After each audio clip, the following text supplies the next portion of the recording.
પીસીને આવીને ખાવ. હું ગામમાંથી તેલનો ડબ્બો લઈને બી આવ્યો કોઈ આ ટમેટા વેચવા ન ગયો. એ હમણાં જાવ ટમેટા વેચવા.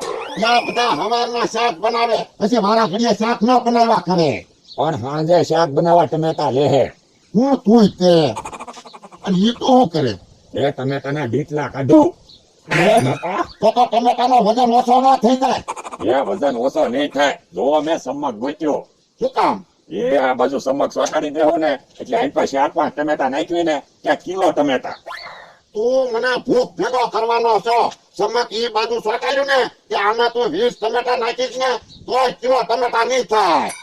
એ હાસું તમારું. આપણે સમક જ નાખી દઉં. અને એ કઈ ગયો ટમેટા શું ભાવે વેચવાના? એ 10 ના 500 અને 15 ના કિલો. એમ કેમ 10 ના 500 ને 15 ના કિલો? એ 15 ના કિલો રાખવી તો હબ ખાલી થાય ને ટમેટા. એ હારું. અને ટમેટાની ડીશ ખાવા માંગે તો 20 રૂપિયા લઈ લેવાના. એ વાંધો નહીં. રવા 2000 રૂપિયાના છૂટા આપી જો મને. શું કરવા? તો 500 ટમેટા લે અને 2000 ની નોટ આપે તો પાછા ન આપવા પડે. આ ટમેટા કેટલા ના છે? 150-200 રૂપિયાના થાય છે. તો મારે તને 2000 રૂપિયાના છૂટા આપવાના. તું કે તો પણ ઈવડે એને પાછા તો આપવા પડે ને. નકર હાલો ને હું બાઈકીમાં આપી દઈશ. ના ના બાઈકમાં ન આપતો. તો હું કરશો? તો હું હાલ આવું હાલ.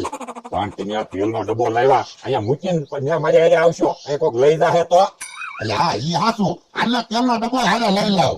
પણ બોલા દાદા ખાલી તેલનો ડબ્બો ને આમ જોવા અહીંયા દાંતરડું પીડ્યું, માટલું પીડ્યું, ગોદડું પીડ્યું, એ બધું કોક લઈ જાહે તો? અત્યારે માર્કેટમાં હાલે હાવ મંદી. માણસો ગોદડા લઈ જાય. ઈ હાસું. પછી આપણે હું શેમાં કા તો? હાલ હાલ તો હું ગોદડા ને બધું હારે લઈ લો હાલ. આમ જોવા હા ગોદડા રેકડીમાં ન મૂકતા નકર ટમેટા વાળા બગડશે પછી હું નહીં ધોઉં.